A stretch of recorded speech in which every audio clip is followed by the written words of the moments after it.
ओम शांति। ओम शांति। ओम शांति। ओम शांति।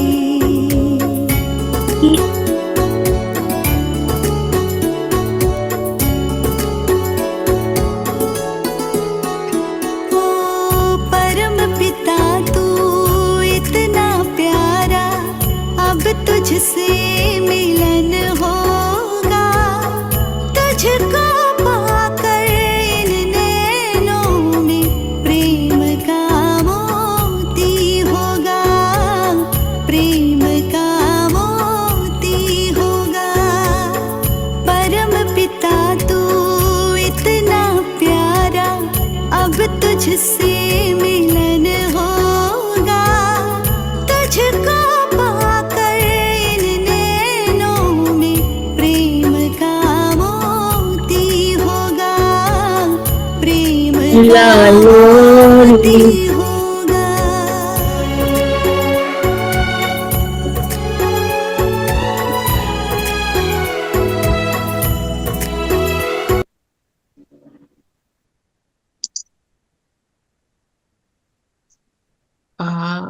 ओम शांति। पूजा बहन प्लीज टेक ओवर। ओम शांति। ओम शांति जी। ओम शांति दीदी। ओम शांति। ओम शांति पूजा बहन। ओम शांति रचना बहन। ओम शांति एवरीबॉडी। आज बाबा के जो 7 तारीख के महावाक्य हैं वो हम सुनेंगे। हम सभी ने मेडिटेट किया, लेकिन हम 2 मिनट और साइलेंस रखेंगे, है ना। 7 तारीख के महावाक्य सुनेंगे, लेकिन हम 2 मिनट साइलेंस रखेंगे, फिर हम स्टार्ट करेंगे, ठीक है।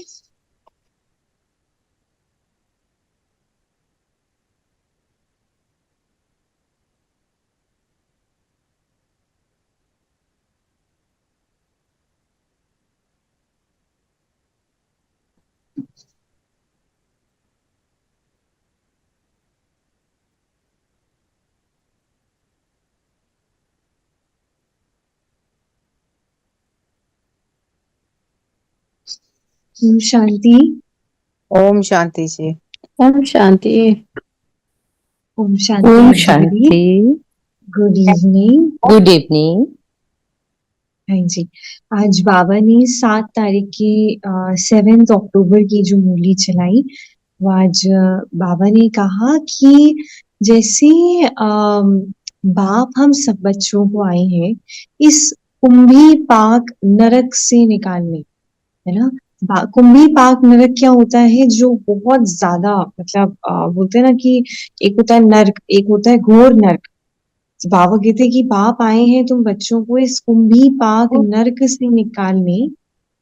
और बाबा ने कहा आप बच्चों ने बाप को निमंत्रण भी किस लिए दिया है कि बाबा आए और हमको इस नरक से, इस गंदी दुनिया से निकाल कर ले जाए, है ना। तो बाबा कहते कि देखो आप बच्चे बाबा को एक ऐसी दुनिया में निमंत्रण देते हो जो इतनी पतित है, और बाबा हमारे लिए आते हैं और हमें पावन बनाकर ले जाते हैं, ठीक है। उसके बाद आज बाबा ने बोला कि बाबा ने प्रश्न किया है आज कि तुम बच्चे बहुत बड़े से बड़े कारीगर हो, कैसे, और तुम्हारी कारीगरी क्या है। तो बाबा कहते कि तुम बच्चे जो हो बहुत बड़े कारीगर हो, कैसे कारीगर हो और तुम्हारी कारीगरी क्या है। तो उत्तर दिया बाबा ने, हम बच्चे ऐसी कारीगरी करते हैं जो सारी दुनिया ही नई बन जाती है ना। तो हम ऐसी इतनी सुंदर कारीगरी करते हैं कि हमारी कारीगरी से सारी दुनिया नई बन जाती। पूरी दुनिया में, पूरे जहान में ऐसा तो कोई नहीं होगा जो वर्ल्ड को नया बना सके, जो दुनिया को नया बना सके, है ना। और उसके लिए बाबा कहते हैं हम कोई ईंट या तगारी आदि नहीं उठाते। तगारी होती है जिसमें जैसे तसला होता है ना, तसले में वो लेबर उठाती है। तो बाबा कहते हैं दुनिया को नया बनाने के लिए ना तो आप एक भी ईंट उठाते हो, ना आप तसला उठाते हो, लेकिन याद की यात्रा से नई दुनिया बना देते हैं। तो जब हम याद की यात्रा में रहते हैं उससे नई दुनिया बन जाती है ना। फिर बाबा ने आज ये भी कहा कि आ, हमें बहुत खुशी है कि नई दुनिया की कारीगरी हम कर रहे हैं और हम ही फिर ऐसे स्वर्ग के मालिक बनेंगे। तो अभी तो हम वो नई दुनिया बना रहे हैं, उसकी कारीगरी कर रहे हैं, लेकिन आने वाले समय में हम ही क्या करेंगे, हम ऐसी दुनिया के, ऐसे स्वर्ग के हम मालिक बनेंगे, है ना। बाबा कहते हैं कि ये बड़ी सुंदर कारीगरी है जो दुनिया में कोई भी कर नहीं सकता, क्योंकि परमात्मा को तो अगर आप देखें तो अकर्ता बोला गया है, अजन्मा भोक्ता अकर्ता, है ना। अकर्ता माना कि वो कुछ भी करता नहीं है लेकिन करवाता है। तो वो डायरेक्टली नई दुनिया को नया बनाता नहीं है, लेकिन हम बच्चों से दुनिया को नया बनाता है। तो बाबा कहते आपकी बहुत सुंदर कारीगरी है जो आप दुनिया को इतना नया सुंदर बनाते हो, लेकिन उसके लिए आप एक भी ईंट नहीं उठाते, एक भी तसला नहीं उठाते। अच्छा, ओम शांति। शांति। तो बाबा ने आज सुनाया, मुरली के मुख्य मुख्य बिंदु लेंगे, मुख्य पॉइंट्स लेंगे। तो बाबा ने आज कहा कि मीठे मीठे बच्चे, आपकी बुद्धि में रहता है कि जब हम अपने अपने गांव से निकलते हैं, मतलब पहले जमाने में तो ऑनलाइन क्लासेस नहीं होती थी ना, तो सब लोग, और सेंटर भी बहुत कम होते थे, मतलब ऐसे सबके घर के आसपास सेंटर नहीं होता था।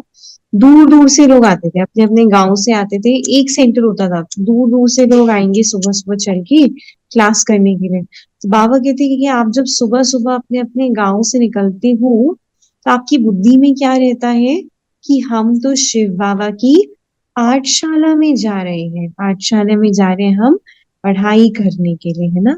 तो हम यहाँ पे जैसे दुनिया में होता है ना, उनको लगता है कि हम पूजा पाठ करने जा रहे हैं, हम किसी साधु संत का दर्शन करने जा रहे हैं। बाबा कहते हैं ऐसे आप जो है कोई साधु संत का दर्शन करने या शास्त्र आदि सुनने नहीं जाते हैं, लेकिन हम जानते हैं कि हम तो अपने शिव बाबा के पास जा रहे हैं और शिव बाबा से हम पढ़ाई करने जाते हैं।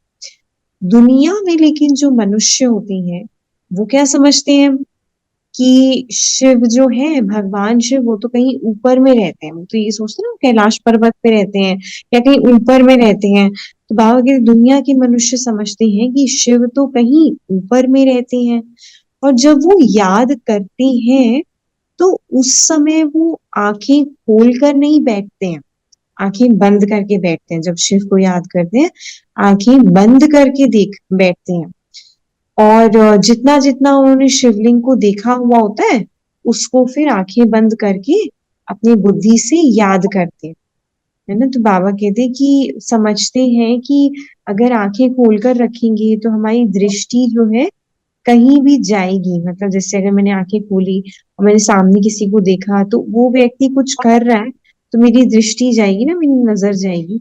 बाबा कहते हैं कि वो समझते हैं हमने अगर आंखें खोली तो कोई भी अगर कुछ कर रहा है तो उससे हमारी साधना टूट जाएगी, है ना। तो अभी बाबा कहते हैं कि आप तो जानते हो कि हम शिव बाबा को याद करते हैं, है ना। हम कोई श्री कृष्ण को, राम को या कोई गुरु को याद नहीं करते हैं, लेकिन हम तो डायरेक्ट शिव बाबा को याद करते हैं। बाबा कहते कई इस दुनिया में ऐसे भी हैं जो गुरु का लॉकेट बनाकर पहनते हैं, मतलब गुरु जी कर लिए उनका लॉकेट बनाते हैं और उसको पहनते हैं। कई लोग ऐसे होते हैं जो गुरु जी का ब्रेसलेट बना के पहनते हैं हाथ में, है ना, अलग अलग लोग होते हैं। तो बाबा कहते हैं कि जो गीता पाठी होते हैं, गीता पढ़ने वाले होते हैं, तो वो क्या करते हैं, वो गीता का भी छोटा सा लॉकेट बना के, पहले ऐसे करते थे लोग कि छोटी सी गीता का लॉकेट बनाते थे, उसमें गीता होती थी, मतलब उसके पेजेस होते थे, आप पढ़ सकते हो, छोटी छोटी होती थी।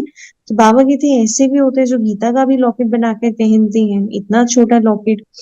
तो ये सब लॉकेट बनाकर पहनना, ब्रेसलेट पहनना, बाबा कहते हैं भक्ति मार्ग की बात है ना, क्योंकि हम समझते हैं कि वो ऐसा दिखते हैं और हम उनको ऐसा पहन लेंगे तो वो हमारे पास रहेंगे। बाबा कहते हैं ये सब भक्ति मार्ग की बातें हैं, यहाँ तो हम घर बैठे भी याद कर सकते हैं। यहाँ पे ऐसा नहीं है कि हमें जैसे आप सभी अभी अपने घरों में हैं, लेकिन घरों में से भी तो आप बाबा को याद कर रहे हैं ना। वो अलग बात है कि हाँ सेंटर भी हम जाते हैं ताकि हमारे हम वो वाइब्रेशन से कनेक्ट हों, लेकिन फिर भी हम याद तो कर सकते हैं बाबा को। तो बाबा कहते कि आप तो यहाँ घर बैठे भी याद कर सकते हो और घर में ही चित्र रखकर पूजा भी कर सकते हैं। परंतु ये सब जो पूजा करना और जन्म जन्मांतर जो लोग यात्राओं पर जाते हैं, जैसे 4 धाम की यात्रा है, तीर्थों की यात्रा है, बाबा कहते हैं ये सब भक्ति मार्ग है।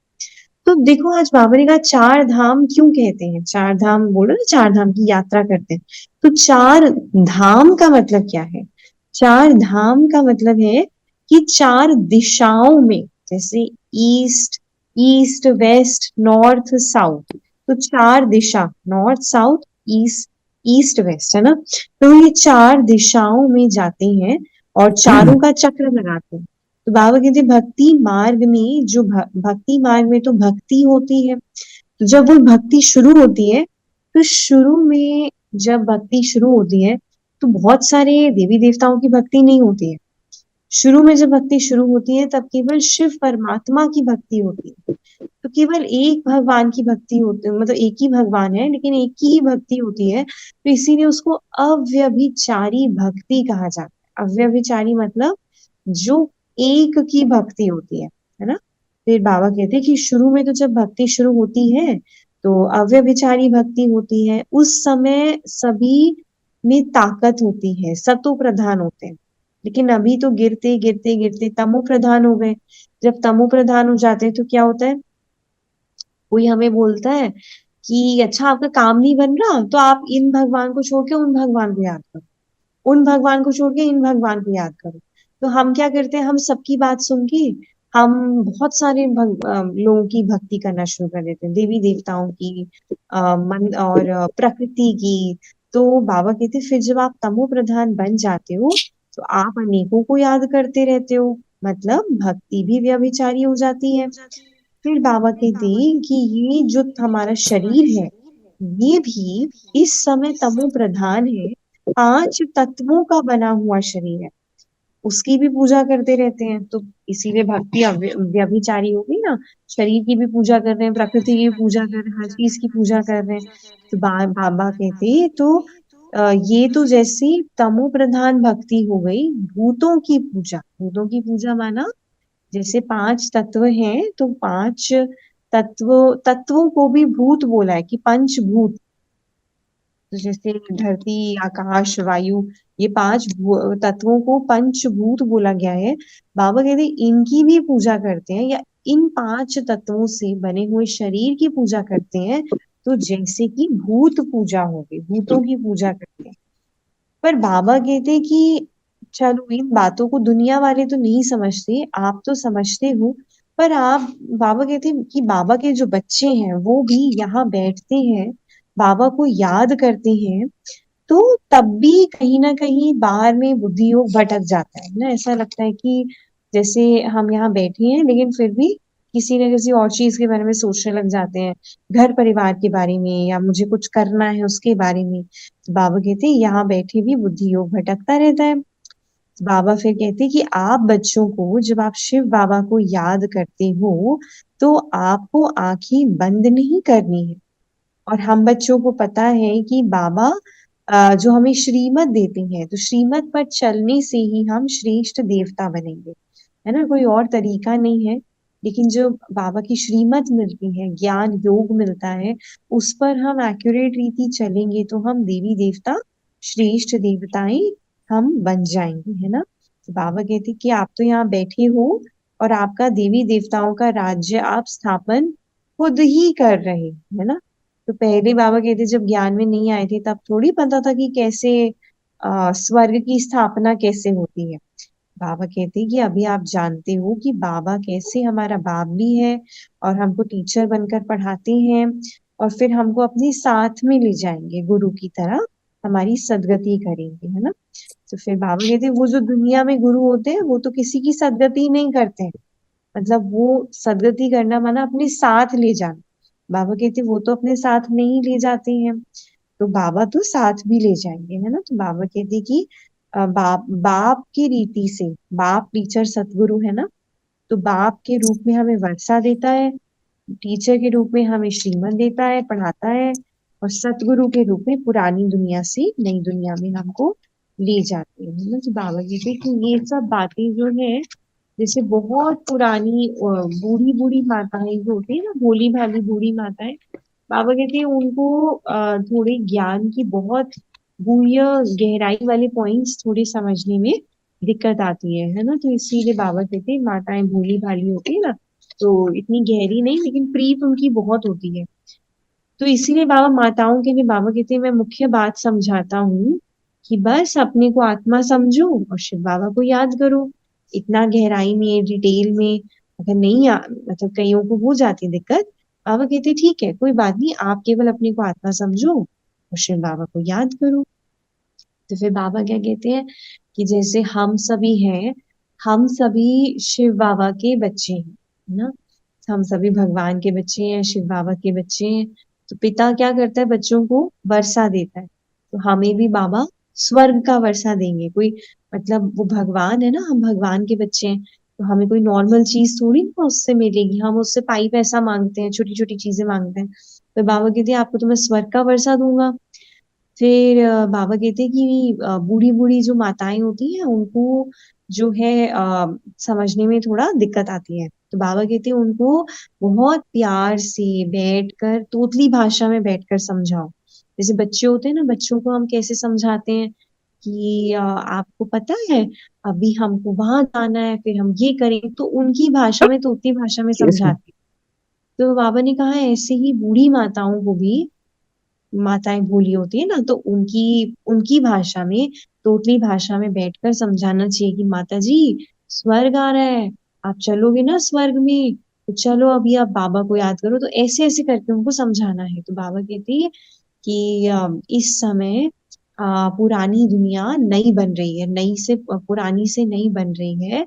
तो इसको फिर जैसे घर घर बनता है ना, तो घर को बनने में थोड़ा समय लगता है, कुछ साल लग जाते हैं या कुछ महीने लग जाते हैं। तो अब एक बार जब वो बन गया, मतलब बनने में तो कुछ समय लगेगा, कुछ मास लगेंगे या कुछ महीने लगेंगे, पर एक बार वो बन गया तो फिर नए नया है। अब नए से पुराना होने में उसको कितना समय लगेगा, बाबा कहते साल चलो मान लो लगेंगे। 100 वर्ष, 100 वर्ष मान लो कि 100 वर्ष लग जाते हैं। तो नया बना तो जल्दी बन गया, कुछ महीनों में या फिर 1-2 साल में। और पुराना अवन होगा तो टाइम लगेगा ना, मतलब 100 या 200 वर्ष लग जाएंगे। तो इसीलिए बाबा कहते हैं कि ये जो पुरानी दुनिया है, अब ये दुनिया परिवर्तन होनी है। और परिवर्तन होने के लिए जो यहाँ पे चीजें होती हैं, जो परिवर्तन की वेला में, बाबा कहते हैं वो 5000 वर्ष के बाद, हर 5000 वर्ष के बाद ये परिवर्तन एक बार इस संसार में आता ही है। क्योंकि 5000 वर्षों में सृष्टि पुरानी हो जाती है और कलयुग आ जाता है। फिर हम बच्चे पुकारते हैं तो कलयुग से सतयुग लाना है। तो इसीलिए बाबा कहते हैं हर 5000 वर्ष में ये परिवर्तन दुनिया में, सृष्टि में आता ही है।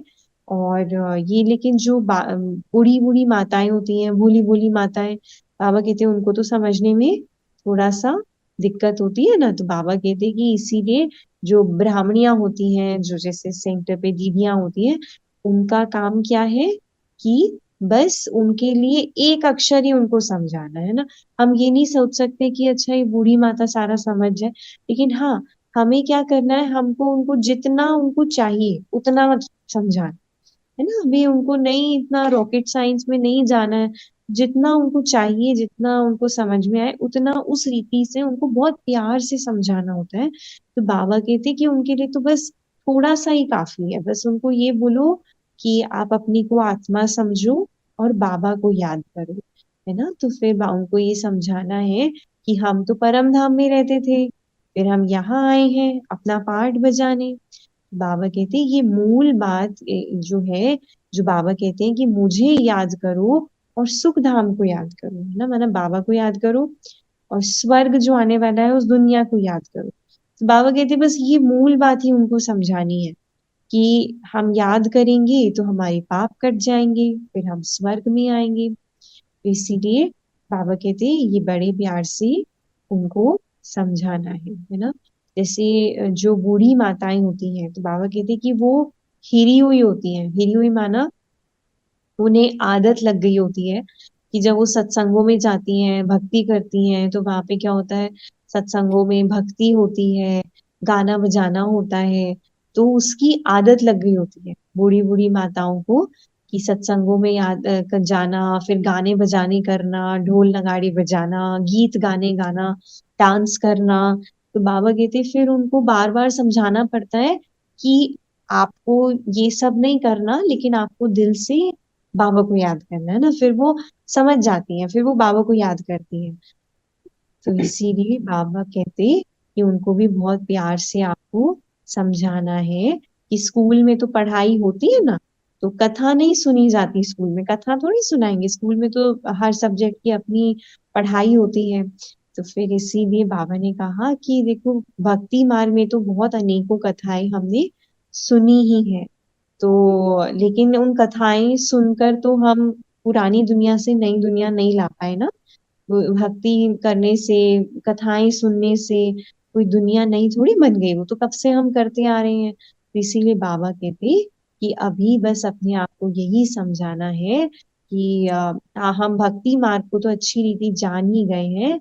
और इसीलिए बाबा कहते कि जैसे कोई कोई कोई होते हैं ना, स्त्रियों के पति होते हैं, तो उनको कहते हैं कि मतलब जो पति लोग होते हैं वो स्त्रियों को कहते हैं कि तुम्हें बाहर जाने की क्या जरूरत है, इतना धक्का खाना, इधर जाना उधर जाना, घर में अपना मूर्ति रखो, चित्र रखो और घर में ही पूजा करो।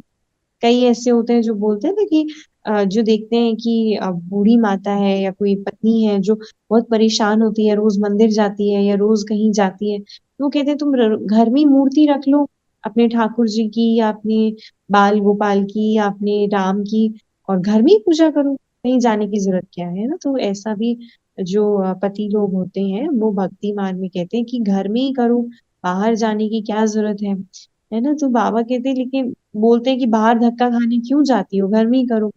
पर फिर उन्हों की अपनी भावना भी होती है ना। तो धक्का खाने का मतलब क्या है, जैसे भक्ति मार्ग में लोग तीर्थों पर जाते हैं, तीर्थ यात्रा करते हैं, धाम पर जाते हैं। अब वहां पर जाकर भी प्रॉपर कई बार अरेंजमेंट नहीं मिलता, या कई बार ये देखते हैं कि कैसे कैसे लोग भी आ जाते हैं, उनके पास बहुत सारी चीजें होती हैं, जैसे अपनी शराब की बोतल ले आते हैं, कुछ ले आते हैं।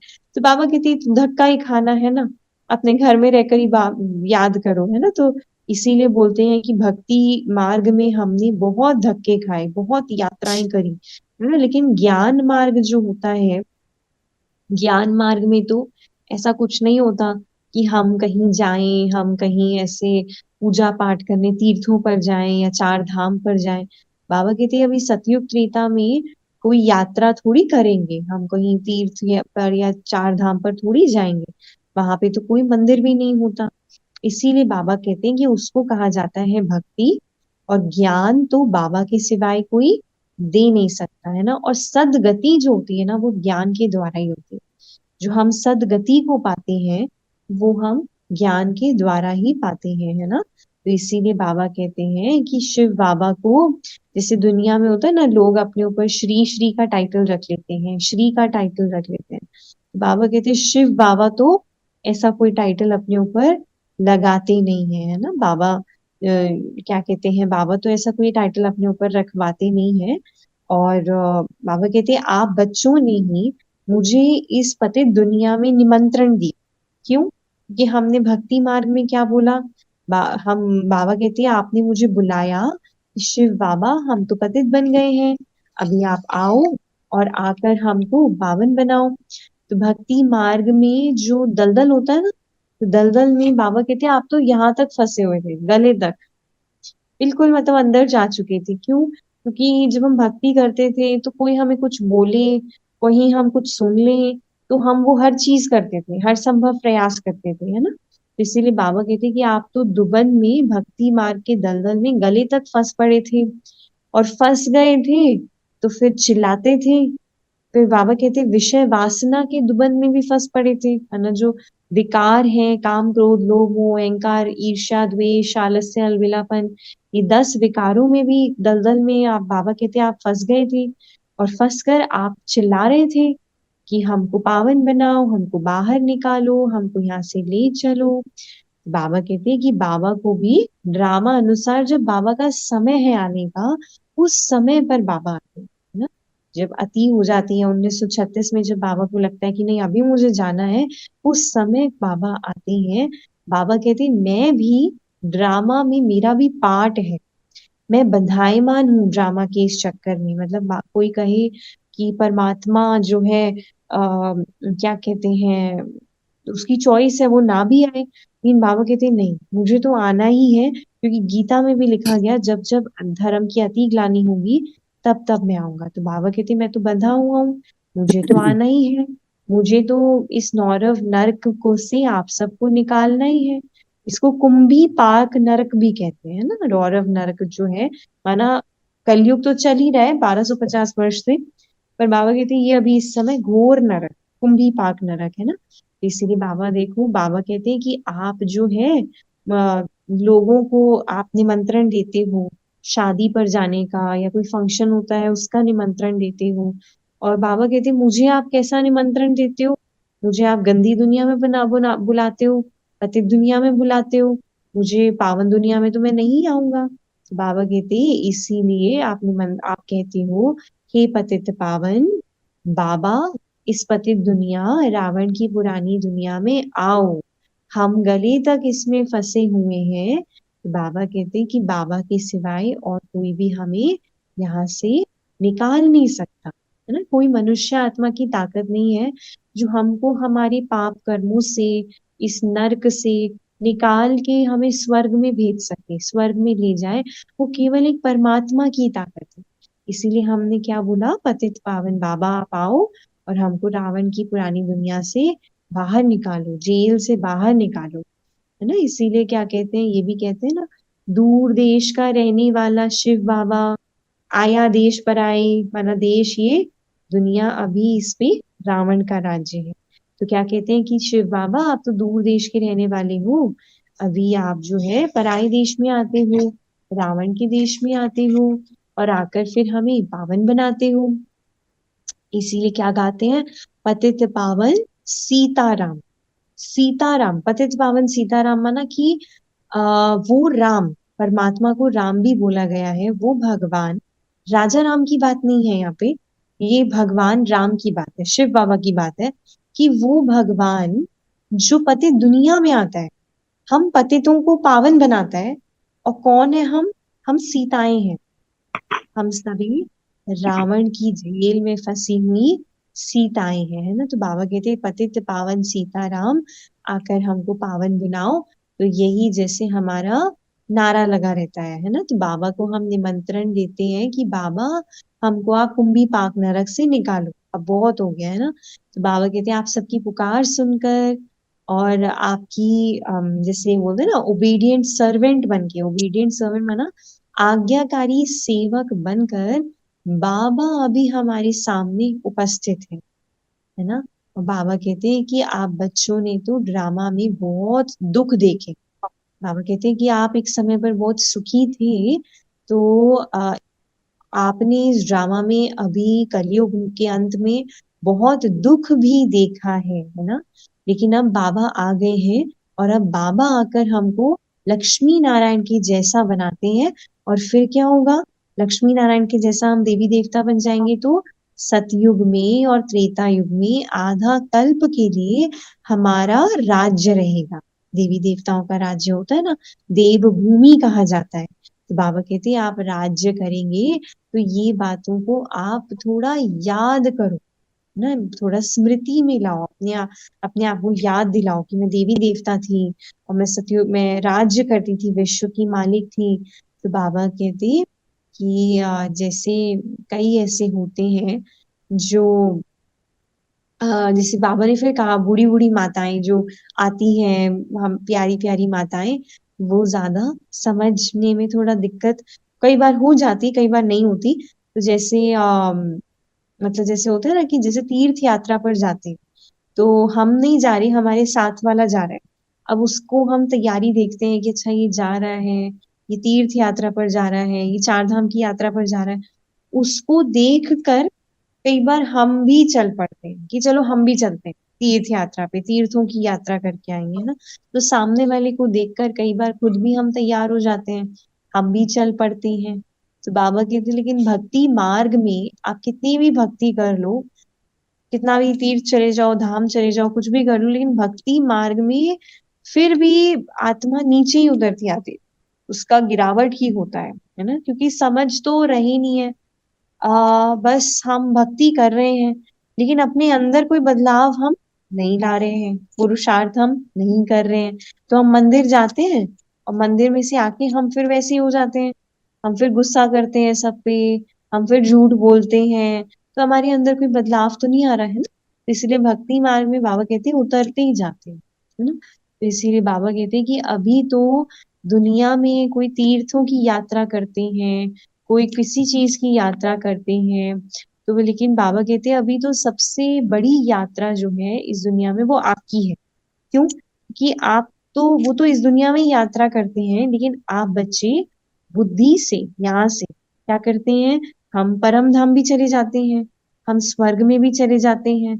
तो बाबा कहते हैं इतनी दूर दूर तक कोई नहीं जा सकता, आप चले जाते हो। इसीलिए सबसे बड़ी यात्रा तो आप बच्चों की ही है। और आप बच्चे जो हैं दूसरों को भी आप शिव बाबा की याद दिलाते हो, है ना। जब हम दूसरों से मिलते हैं तो हम उनको भी याद दिलाते हैं कि शिव बाबा याद है। जैसे हमने देखा होगा कई बारी मधुबन जाते हैं, कहीं जाते हैं, तो कई बारी ऐसा स्टिकर लगा होता है कि या फोटो लिंक लगी होती है बाबा की, और उसमें नीचे लिखा होता है कि बच्चे शिव बाबा याद है।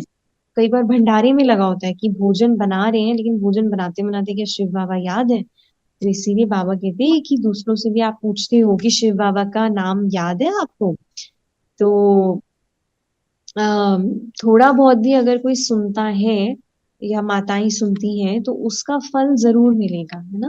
जरूरी नहीं है कि इस ज्ञान को कोई पूरा सुने, पूरा सुनेंगे तो बहुत अच्छा पद मिलेगा, देवी देवता मतलब महाराजा महारानी बनेंगे। लेकिन अगर किसी ने थोड़ा भी सुना है तो भी उसको फल उसका जरूर मिलता है, क्योंकि परमात्मा का ज्ञान है। तो वो आत्मा स्वर्ग में आ जाती है, लेकिन पोस्ट पोजीशन कम मिलता है। थोड़ा भी सुना है तो आएगी जरूर, है ना।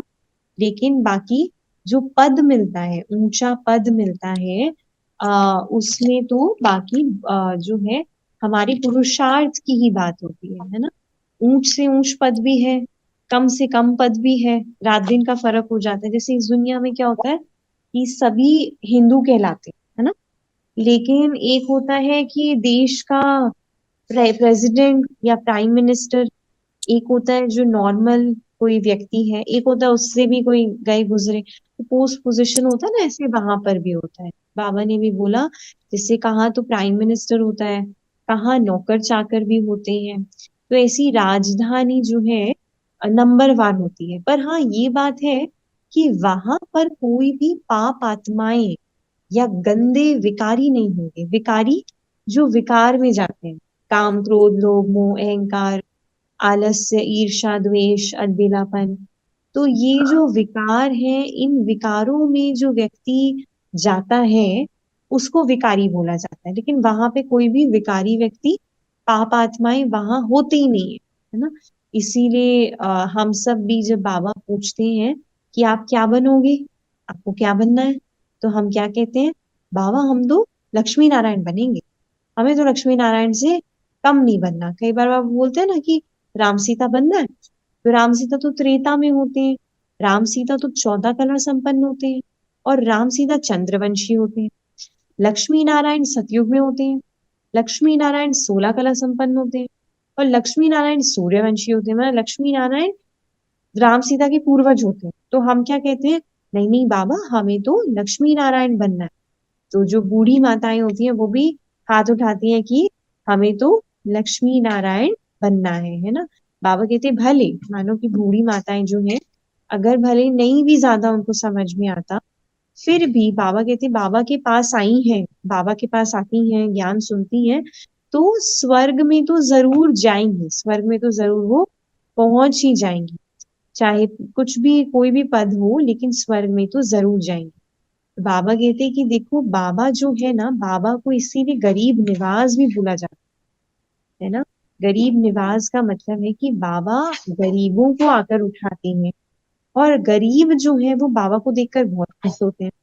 इसका मतलब क्या है? गरीब का मतलब ये नहीं है कि मेरे पास कुछ नहीं है, मैं रोड पे हूँ और मैं भिखारी हूँ। गरीब का मतलब ये नहीं है। गरीब का मतलब क्या है कि जो आत्मा यहाँ से मन से ऐसा समझती है कि मेरे पास कुछ नहीं है, ये सब कुछ जो दिया हुआ है ये तो परमात्मा का है ना। तो अगर ऐसा मैंने समझा तो मैं क्या समझूंगी कि मैं नहीं, मेरा नहीं है ये परमात्मा का है। तो फिर हम तो गरीब हो गए ना, क्योंकि मैंने क्या समझा कि परमात्मा का है। तो बाबा कहते हैं कि जो ऐसे बच्चे होते हैं उन्हें कोई बाबा अपना बनाते हैं आकर, है ना। तो इसीलिए बाबा कहते हैं, बाबा बच्चों को देखकर बहुत ही खुश होते हैं, है ना। और बाबा कहते हैं कि अच्छा चलो, कोई बड़े बड़े साहूकार भी होते हैं, पदमपति भी होते हैं, मतलब मल्टी मिलियनियर बिलियनियर्स भी होते हैं, और वो भी आते हैं। तो वो भी माना यहाँ पे अगर आत्मा ने समझा है कि हाँ मुझे तो परमात्मा का बच्चा बनना है, तो वो भी बाबा का बच्चा बन के 21 जन्मों के लिए अच्छा पद पा सकते हैं, है ना। तो इसीलिए बाबा कहते हैं कि बूढ़ी माताएं आती हैं तो उनको देखकर बहुत खुशी होती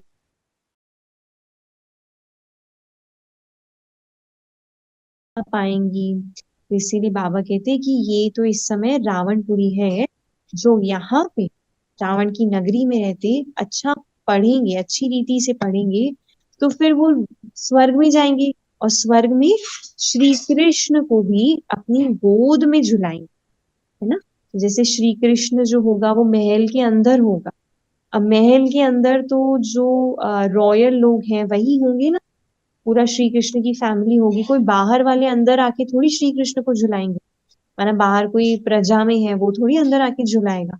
बाबा कहते हैं कि आप उसकी फैमिली में आओगे और श्री कृष्ण को गोद में झुलाओगे, लेकिन इसके लिए बहुत पुरुषार्थ चाहिए, है ना। तो इसीलिए बाबा कहते हैं कि जैसे ये पोप होते हैं ना, पोप मतलब जो क्रिश्चियंस में जो उनके फादर होते हैं चर्च में, तो वो क्या कराते हैं, जैसे क्राइस्ट के कई बार दर्शन कराते हैं, किसी खिड़की से कराएंगे या किसी छेद से कराएंगे, तो बाबा कहते हैं वो दीदार कराते हैं। ऐसे ही यहाँ पे बाबा कहते हैं कि जब पोप आते हैं तो फिर बहुत सारे लोग खड़े हो जाते हैं दर्शन करने के लिए कि वो हमको दर्शन कराएंगे, दर्शन कराएंगे। तो इसीलिए बाबा कहते हैं कि यहाँ तो हमें दीदार की बात नहीं है, यहाँ तो हम बुद्धि से बाबा को याद करते हैं, है ना। और फिर क्या करते हैं, हम पूरे विश्व को बाबा से जब हम जुड़ जाते हैं, हम बाबा को याद करते हैं। तो बाबा को याद करने से मेरे अंदर की कमी कमजोरियों का विनाश होता है, हम सतो प्रधान बन जाते हैं, और फिर प्रकृति के जो 5 तत्व हैं उन्हें भी हम सतो प्रधान बनाते हैं, है ना। तो इस समय बाबा कहते हैं आप तो बहुत अच्छे कारीगर हो, आप अपने लिए खुद ही स्वर्ग बनाते हो। तो आप कितने अच्छे कारीगर हो। कोई भी कारीगर जो होगा दुनिया में, बड़े से बड़ा भी, वो ऐसी कारीगरी नहीं कर सकता कि वो अपने लिए स्वर्ग बनाए, है ना। तो इसीलिए बाबा कहते हैं कि आप बस बाबा को याद करो तो स्वर्ग में आ जाएंगे, है ना।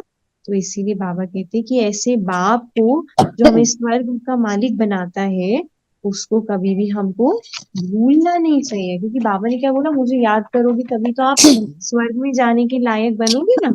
इसीलिए बाबा कहते हैं, और अंदर में हमें बहुत खुशी भी होनी चाहिए कि बाबा मुझे कहाँ ले जा रहा है, कौन सी दुनिया में ले जा रहा है ना। तो इसीलिए बाबा कहते हैं अभी आप याद करोगे तो बहुत अच्छा पद पाओगे और आप स्वर्ग के मालिक बनोगे, हमारे पाप भी भस्म हो जाएंगे। बाबा कहते, बाबा कितना सहज रीति से हमको समझाते हैं कि हम स्वर्ग की स्थापना कर सकें, है ना। तो इसीलिए बाबा कहते हैं कि इस समय कि हम नई दुनिया में जा रहे हैं, है ना, तो पुरानी दुनिया का परिवर्तन भी तो चाहिए ना। परिवर्तन होने के लिए इस दुनिया में जो भी खराब चीजें हैं, गंदी चीजें हैं, उनका विनाश भी चाहिए। तो बाबा कहते हैं आप ही कुछ ना कुछ ऐसा निकलता रहता है, जैसे मिसाइल्स हो गई, अर्थक्वेक हो गए, आप प्राकृतिक आपदाएं हो गई। तो ये सारी चीजें जो हैं ये पुरानी दुनिया को खत्म करने में मददगार होती है, लेकिन कब होगा ये, जब नई दुनिया की स्थापना होगी, क्योंकि विनाश ऐसा नहीं होता लेकिन परिवर्तन होता है ना।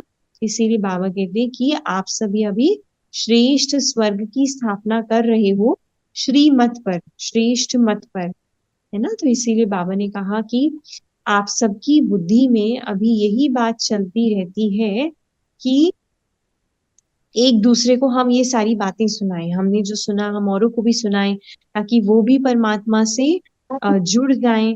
बाबा कहते बस आपको बाप को याद करना है और स्वदर्शन चक्रधारी बनना है। स्वदर्शन चक्रधारी माना जो हमारे 5 स्वरूप है ना। परम धाम में जब हम बिंदु रूप में होते हैं, फिर हम देव स्वरूप में आते हैं स्वर्ग में, फिर द्वापर में, मध्य में हम पूज्य स्वरूप में होते हैं, फिर संगम युग पे हम ब्राह्मण बनते हैं, फिर हम फरिश्ता बन जाते हैं। तो बाबा कहते हैं इनको 5 बातों को आपको याद करना है। बाकी आपको दुनियावी बातों में अपना टाइम वेस्ट नहीं करना है ना। जो दुनिया की बातें होती हैं उसमें आपको अपना टाइम वेस्ट नहीं करना है। जो भी हम बाबा से सुनते हैं उसे सुनकर हमें जैसे चर्निंग करनी है, अपना चिंतन करना है, चिंतन करने में बिजी रहना है। क्योंकि अगर चिंतन नहीं करेंगे तो फिर हम व्यर्थ बातें सोचेंगे, नेगेटिव बातें सोचेंगे। इसीलिए आप बार बार अपने आप को याद दिलाना है, आज बाबा ने क्या सुनाया, आज बाबा ने क्या सुनाया, उसी में बिजी रहना है ना। और जितना चिंतन करते हैं तो मक्खन निकलता है ना। इसीलिए बाबा कहते हैं कि बाबा हमारे लिए स्वर्ग लेकर आए हैं, हथेली पर बहिष्ठ लेकर आए हैं, मतलब बहिष्ठ माना स्वर्ग। तो इसीलिए अभी हमें पवित्र भी बनना है। अगर पवित्र नहीं बनेंगे, कुछ ना कुछ पाप रह जाएगा, तो फिर हमको सजा खानी पड़ेगी। फिर क्या होगा, हमको पद कम मिलेगा, क्योंकि धर्मराज क्या बोलेगा कि चलो आप डंडे खाओ। अब डंडे खाएंगे तो हमारा पद कम हो जाएगा, फिर स्वर्ग में हम अच्छा पद नहीं पा पाएंगे। इसीलिए बाबा कहते हैं आपको रखना है और को याद करके आपको अच्छा पद पाना है, ठीक है। अच्छा, आज बाबा याद प्यार देते हैं मीठे मीठे सिकी रधे बच्चों प्रति, माता पिता बाप दादा का याद प्यार प्यार गुड गुड मॉर्निंग। मॉर्निंग रूहानी बाप की रूहानी की बच्चों रोहन को बच्चों नमस्ते। को और नमस्ते। हम रूहानी हैं बच्चों इन की बच्चों रूहानी की बाप रोहन दादा बाप को को नमस्ते। नमस्ते। थैंक यू नमस्ते। बाबा, थैंक यू। ठीक है। अच्छा, धारणा के लिए मुख्य सार बाबा ने सुनाया। पहला पॉइंट है, बाबा ने कहा कि बाप जो भी हमें सुनाते हैं ना, इस समय बाबा जो भी हमें ज्ञान सुनाते हैं उसे हमें सुनकर फिर उगारना है। उगारना मतलब जैसे गाय ऐसे मुंह चलाती रहती है ना सारा दिन, अगर वो मुंह नहीं चलाती है तो फिर समझते हैं कि गाय बीमार है। तो ऐसे ही हमें ज्ञान सुनकर पूरा दिन उसे उगारना है, हमारा पूरा दिन उसकी चर्निंग चिंतन करना है, ज्ञान बुद्धि में चलता रहे। तो इससे क्या होगा, हम दुनियावी बातों से बच जाएंगे और दुनियावी बातों में अपना समय नहीं गंवाना है। जैसे कोई गॉसिप करता है या कोई कुछ देखता है दुनिया की बातें, तो बाबा कहते हैं आपको इस सब में अपना टाइम वेस्ट नहीं करना है ना। दूसरा पॉइंट है, बाप की याद में हमें आंखें बंद करके नहीं बैठना है ना। तो इससे, क्योंकि आंखें बंद करके बैठेंगे तो हमारी बुद्धि कहीं कहीं जाएगी, है ना। हमें अगर एकाग्रता चाहिए तो हमें आंखें खोल कर बैठना है। श्री कृष्ण की राजधानी में आने के लिए पढ़ाई अच्छी रीति पढ़नी है। अगर हम चाहते हैं कि हम कृष्ण को गोद में झुलाएं, गोद में खिलाएं, तो हमें पढ़ाई अच्छी रीति पढ़नी होगी। क्योंकि ब्रह्मा बाबा ने कितने अच्छे से पढ़ा और हमें उनकी साथ आना है, तो फिर हमको पढ़ाई हमें मुरली बहुत अच्छे से पढ़नी होगी, है ना। अच्छा, आज का वरदान है मोदी से, मन बुद्धि को झमेलों से किनारे कर, मिलन मेला मनाने वाले झमेला मुक्त भव। मन और बुद्धि को जो भी झमेले होते हैं उनसे किनारे कर लो और बाबा के साथ मिलन मेला मेला मनाने वाले झमेला मुक्त भव। विस्तार में समझाया बाबा ने कि कई बच्चे ऐसा सोचते हैं कि ये झमेला पूरा होगा तो हमारी अवस्था व हमारी सेवा अच्छी हो जाएगी। कई बार हम समझते हैं ना कि मेरी लाइफ में ये चल रहा है, ये पूरा हो जाएगा ना फिर मैं अच्छा योग करूंगी, या फिर मैं अच्छी सेवा करूंगी, या फिर मेरी स्थिति अच्छी हो जाएगी जब ये बात मेरी जीवन की ठीक हो जाएगी। तो बाबा कहते हैं लेकिन झमेले पहाड़ के समान है। हमारी लाइफ में जो बातें आती हैं, झमेले आते हैं, वो पहाड़ के समान है। बाबा कहते पहाड़ तो नहीं हटेगा, आपके सामने से, लेकिन जहां झमेला होता है वहां अपने मन बुद्धि को किनारा कर लो। कहीं ऐसी बात है, झगड़ा हो रहा है या कोई ऐसी बात हो रही है, तो बाबा कहते हैं आप उसमें फंसो नहीं, है ना। अपने आप को अगर किनारा करके आप निकल सकते हो, या कोई आपसे कुछ बोल रहा है ना, तो जरूरी नहीं है कि हर बार आप रिप्लाई करो। आप कई बार ऐसा भी सोच सकते हो कि नहीं, मुझे पढ़ना नहीं है इन सब चीजों में, मुझे झगड़े में नहीं पढ़ना, तो आप चुप होके भी निकल सकते हो। तो ये झमेला कई होता है ना, कई बार आप उससे किनारा कर लो। या फिर अगर किनारा नहीं कर सकते, पार ही करना है, तो क्या करना पड़ेगा, उड़ती कला से झमेले के पहाड़ के भी ऊपर चले जाओ, तो पहाड़ भी आपको सहज अनुभव होगा, है ना। तो जो पहाड़ है झमेले का, आप उड़कर उस पहाड़ के ऊपर चले जाओ। जब ऊपर चले जाएंगे तो ऊपर से, जब पहाड़ के ऊपर से नीचे देखते हैं तो हर चीज बहुत छोटी नजर आती है। तो बाबा कहते हैं आपको पहाड़ भी वो बहुत इजी लगेगा। झमेलों की दुनिया में झमेले तो आएंगे ही। बाबा कहते हैं तो झमेले की दुनिया है, यहाँ तो बातें आएंगी, झमेले आएंगे। आप मुक्त रहो तो मिलन मेला बना सकेंगे। लेकिन इन सभी झमेलों से, इन सभी बातों से हम अपने आप को फ्री रखने की कोशिश करें, परे रखने की कोशिश करें। हमें क्रॉस भी करना है तो हम उड़ती कला से क्रॉस करें, माना अपनी स्थिति को ऊंचा उठा लें। तो बाबा कहते फिर आप बाबा के साथ हर परिस्थिति में मिलन मेला बना सकते हैं। स्लोगन है आज की मुरली से, इस बेहद नाटक में हीरो पार्ट बजाने वाले ही हीरो पार्टधारी हैं। तो ये बेहद का नाटक है, वो तो दुनिया में हद के नाटक बनाते हैं, ये बेहद का नाटक है, हम सबको अपने अपने रोल मिले हुए हैं। तो इसमें जो हीरो पार्ट बजाते हैं, माना हीरो का पार्ट कैसा होता है, हीरो का दिल बड़ा विशाल होता है, हीरो जो है सबसे बड़े आदर सम्मान से बात करता है। तो जिसके कर्म ऐसे होंगे कि लगेगा ये तो जैसे हीरो के कर्म है, तो बाबा कहते हैं वही हीरो का रोल प्ले करें, है ना। हीरो कैसा होता है, हीरो हर सिचुएशन में हिम्मत रखता है। तो हीरो का पार्ट बजाने वाले, उनको हीरो का पार्ट मिलेगा, है ना। आगे आने वाले समय में भी उनको हीरो का पार्ट मिलेगा, जो इस समय हीरो का पार्ट बजाएंगे। अच्छा, ओम शांति। ओम शांति। ओम शांति। ओम शांति। अभी हम क्या करेंगे, हम एक एक करके एक एक पॉइंट सुनाएंगे, बिल्कुल शॉर्ट में, ठीक है। आज की मूली से आपको कौन सी पॉइंट जो है वो बहुत अच्छी लगी, वो आप एक शॉर्ट में पॉइंट सुनाएंगे, ठीक है। चलो, सबसे पहले चीना बहन सुनाएंगी। Oh boy.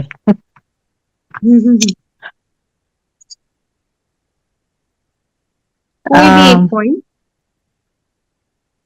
सबसे इम्पोर्टेंट पॉइंट है कि सारा दिन दिमाग में बाबा की याद रखो, कुछ भी करो हाँ, बाबा की याद रखो, चाहे वॉक पे जाओ, चाहे घर का काम करो, बाबा की याद रखे रखो।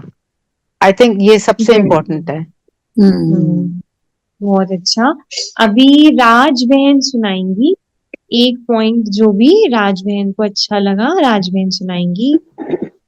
वो जो झमेलों का था ना, झमेले जो हैं जिंदगी में आते ही रहेंगे, तो वो एक पहाड़ की तरह हैं। तो अगर हम उनको ऊपर से देखेंगे तो वो हमें नीचे छोटे दिखाई देंगे, तो हमें उनसे फाइट क्या, मतलब उनको सॉल्व करना है जैसे। और वो तो कुछ ना कुछ होता ही रहेगा, एक ठीक होगा झमेला दूसरा शुरू हो जाएगा जैसे। बिल्कुल मे बी। बिल्कुल, बहुत सुंदर राज बहन। अभी कुमकुम बहन सुनाएंगी। या दीदी, आज जैसे बाबा ने बोला, बाबा टीचर भी है, सदगुरु भी है, बाप भी है, तो बाबा से हमें वर्षा मिलता है। सदगुरु हमें पुरानी दुनिया में से नई दुनिया में ले जाएंगे। बहुत सुंदर। और अभी सुमन बहन सुनाएंगी। सुमन बहन। अच्छा, अभी रेनू बहन सुनाएंगी। या आज की मुरली में बाबा का मुझे लगा कि बाबा गरीब निवाज हैं और गरीबों को देखकर बहुत खुश होते हैं, क्योंकि हमने सब कुछ बाबा को दे दिया तो हम अपने आप गरीब बन गए और बाबा हमें बहुत बिल्कुल। दिल से, हम उनके दिल तक नशीन बन गए हैं। बहुत सुंदर। अभी इंदु बहन सुनाएंगी। इंदु बहन, क्या अच्छा लगा आज की मुरली से, एक पॉइंट सुनाओ।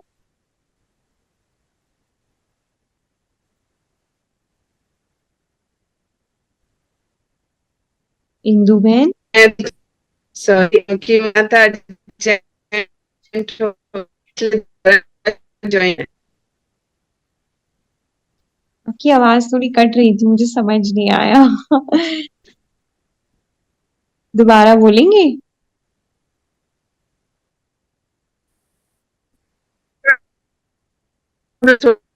हाँ हाँ, मैंने आज पूरा सुनी, मेरे को आज जाना, मैंने दोबारा ज्वाइन किया है अभी। अच्छा अच्छा अच्छा अच्छा, ठीक है, कोई बात नहीं। और अभी ना आईफोन से किसी ने ज्वाइन किया, आपका नाम नहीं आ रहा, तो आप अपना नाम बताइए और कोई भी पॉइंट शेयर करिए। आईफोन से। अच्छा, जो रह गया है वो सुना दो अभी। आईफोन से आंटी है, रचना दीदी की मम्मी। अच्छा अच्छा अच्छा अच्छा, रचना आंटी बेन। आप सुनाओ आंटी। अच्छा आंटी आप शांति, कुछ भी। हाँ, हाँ आंटी ओके, को बहुत कुछ आता है। मेरी आपको आवाज आ जो भी रही अच्छा है? लगा सुनाओ। हाँ जी, आ रही है आंटी, अच्छा, हमें बहुत ये अच्छा सुनाते हैं आप। नहीं, हमें अच्छा। दुनियावी बातों में समय नहीं गंवाना है। हम्म। हाँ, और याद भी आंखें बंद करके नहीं, खोल के करनी है। बिल्कुल बिल्कुल, हाँ, बहुत पर सुंदर। मुझे खोल के करने में थोड़ा सा मुश्किल लगता है तो। मुश्किल होता है, कोई बात नहीं, आप प्रैक्टिस करते रहो। और मतलब जैसे थोड़ा देर खोल लिया, थोड़ा देर बंद कर लिया, ऐसे प्रैक्टिस करो। क्योंकि क्या होता है कि आंखें बंद करके फिर जिसे हम कर्म योग नहीं कर पाते, क्योंकि हमें तो भोजन बनाते और चलते फिरते भी बाबा को याद करना है ना। इसीलिए प्रैक्टिस करनी है आंखें खोल कर करने की। तो शुरू में अगर खोल के करने में दिक्कत है, थोड़ा टाइम बंद कर लो, थोड़ा टाइम खोल लो, लेकिन कोशिश करो कि आंखें खोलकर भी याद कर सको, ठीक है। बहुत सुंदर आप सभी ने सुनाया। अभी हम 5-10 मिनट मेडिटेशन करेंगे, तो आप एकदम कंफर्टेबली रिलैक्स होके बैठ जाइए। और कोई भी चीज अगर आपके पास है तो आप उसको साइड में रख दीजिए। बिल्कुल टोटली रिलैक्स होके आप आराम से बैठ जाइए।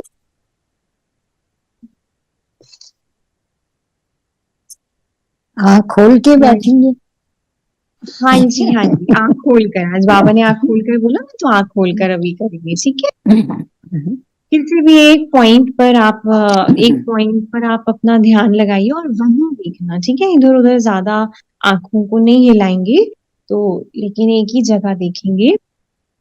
एक गहरा लंबा सांस अंदर लेंगे, बाहर।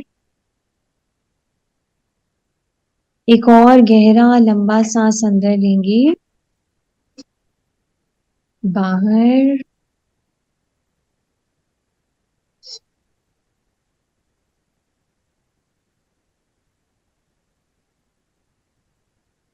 अब स्वयं को देखें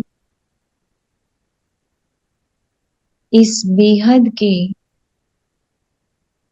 सृष्टि नाटक में।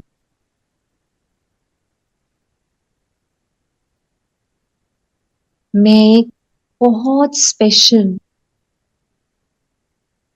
आत्मा हूँ। मैं इतनी स्पेशल आत्मा हूँ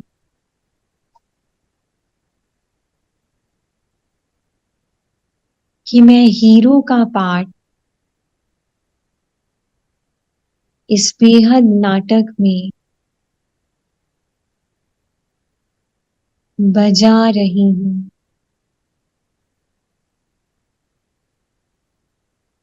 जिस प्रकार से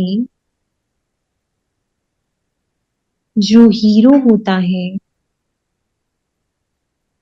उसके पास ही सारी समस्याएं, सारी बातें उसके पास ही ज्यादा आती हैं।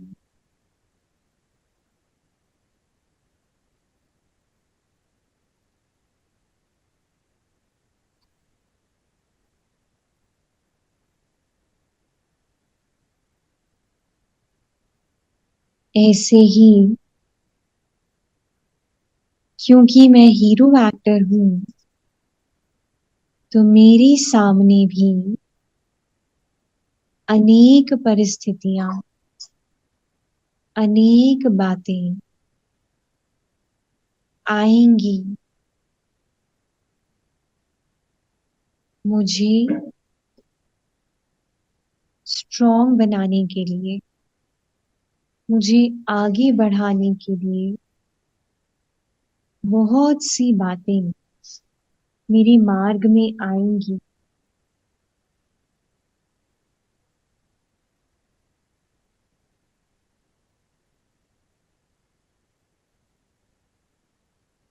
मेरे मार्ग में आ रहे अनेक झमेलों को मैं आत्मा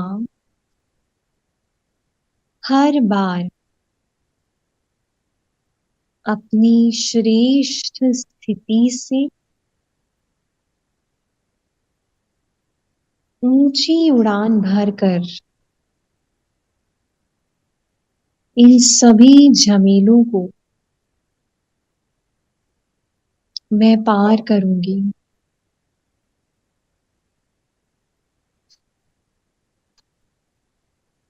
स्वयं को देखें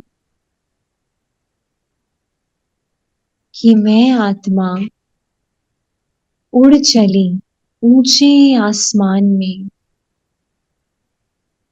ऊंचे आसमान में शिव बाबा के साथ मैं नील गगन में उड़ रही हूँ।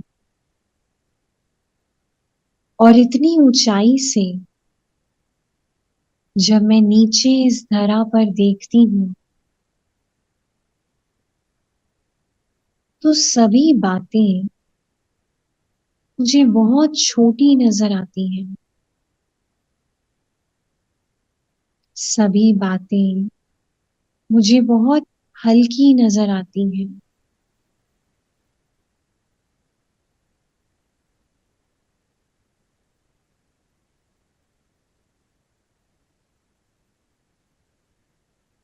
और मैं ऊंची उड़ान से फरिश्ता बनकर हनुमान के जैसे हर परिस्थिति को,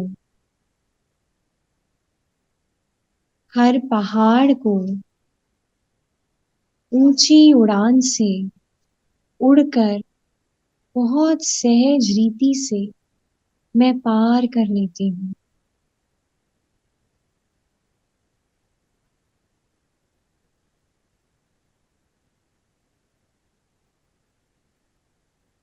मुझे भरोसा है कि जिसका साथी है भगवान, उसको ये सभी बातें, ये सभी झमेले कहाँ रोक पाएंगे। मैं आत्मा निरंतर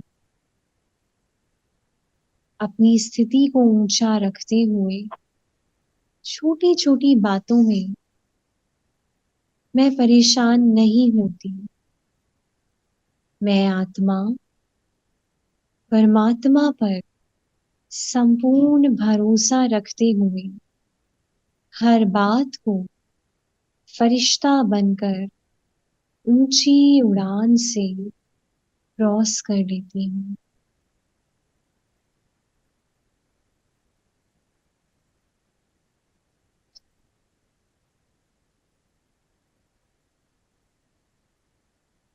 ओम शांति। ओम शांति। ओम शांति। ओम शांति। ओम शांति। शांति। ओम शांति आंटी। ओम शांति शांति। बच्चों, प्यारे बच्चों। प्यारी aunty, bye. Thank you bye. दीदी। Bye bye. कल मिलेंगे। थैंक यू दीदी। करना आप इसको करने की, फरिश्ता बन के हर चीज को क्रॉस करने की। ठीक है, ओके। ओम शांति। ओम शांति। बाय। ओम शांति।